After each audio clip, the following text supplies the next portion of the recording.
هنا تعالوا معانا نبص على السؤال ده. بيقول لك ايه 25-year-old lady، واحدة عندها 25 سنة presents with 2-week history of growths في الفالفولار region. يعني في growths، أول ما يقول growths دي بيبدأ ايه، بيجي مخي على اتجاه الجينيتال ووردز على طول.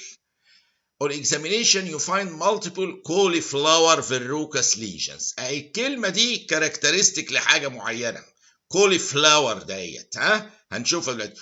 On the labia majora and minora. What is the most likely diagnosis of this patient؟ مش يعني ايه، يعني المفروض of this patient. اوكي.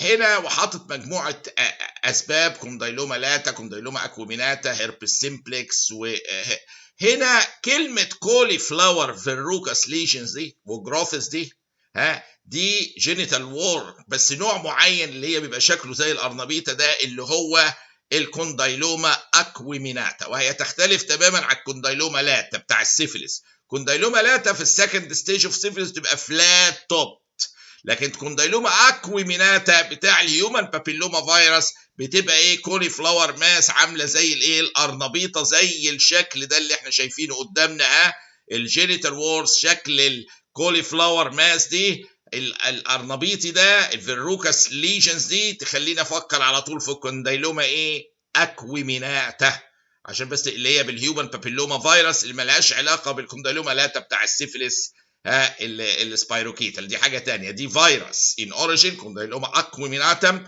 وبتيجي بالهيومن بابيلوما فيروس تعمل كولي فلاور فيروكاس ليجنز بالمنظر ده.